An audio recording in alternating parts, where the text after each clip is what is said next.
आज हम लोग बात करेंगे हरित आयकर इनिशिएटिव के बारे में। हरित आयकर इनिशिएटिव इनकम टैक्स डिपार्टमेंट द्वारा 31 अक्टूबर 2022 को लॉन्च किया गया है।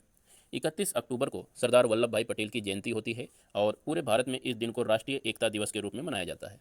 इसी उपलक्ष्य में इनकम टैक्स डिपार्टमेंट ने हरित आयकर इनिशिएटिव की शुरुआत की है। हरित आयकर इनिशिएटिव के उद्देश्य की अगर बात करें तो इसका मूलभूत उद्देश्य है वृक्षारोपण को बढ़ाना और छोटे छोटे वनों का विकास करना। इन छोटे छोटे वनों को जो इनकम टैक्स डिपार्टमेंट द्वारा डेवलप किए जाएंगे उसे इसने आयकर अरण्य नाम दिया है। और यहाँ पर ये फैक्ट आपको ध्यान रखना है कि भारत का पहला आयकर अरण्य पंजाब के भारोपाल में डेवलप किया गया है, जिसे आयकर विभाग के प्रमुख नितिन गुप्ता साहब ने अभी हाल ही में देश को समर्पित किया है। ये नितिन गुप्ता साहब हैं जो कि CBDT central board of direct taxes के चेयरमैन हैं। तो ये चीज़ आप याद रखिएगा।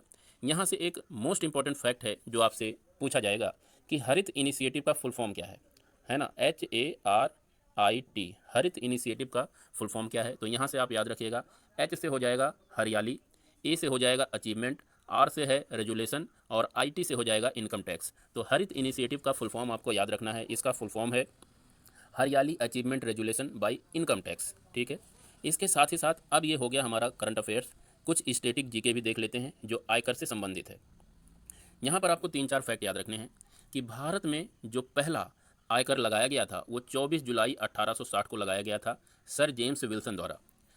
और इसे याद रखने के लिए आप याद रखिए 1859 में गांधी जी का जन्म हुआ था। उनके जन्म के जस्ट एक साल बाद यानी 1860 में आयकर पहली बार भारत में लगाया गया था। यानी गांधी जी जब जन्म हुआ तो अपने साथ वो आयकर भी लेकर आए।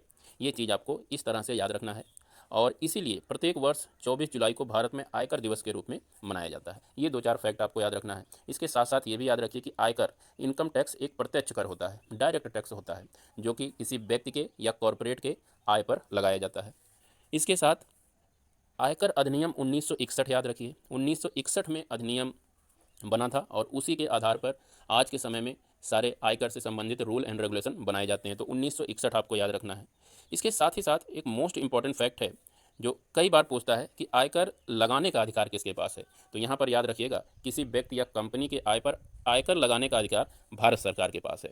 लेकिन यहीं पर ही आपको क्वेश्चन में फंसाया जाता है कि कृषि आय पर आयकर लगाने का अधिकार किसके पास है। यहाँ पर संबंधित राज्य सरकार द्वारा कृषि आय पर आयकर लगाया जाता है। ये फैक्ट आपको याद रखना है। क्वेश्चन यही पूछता है कि कृषि आय पर आयकर लगाने का अधिकार किसके पास है। ऑप्शन में आपको दे देगा भारत सरकार, राज्य सरकार, इनमें से किसी के पास नहीं, और चौथा ऑप्शन दे देगा कि कृषि आय पर आयकर लगाया ही नहीं जाता। तो आपको यहाँ पर राज्य सरकार चुनना होगा। संबंधित राज्य सरकार के पास ये अधिकार है कि वो कृषि आय पर आयकर लगा सके।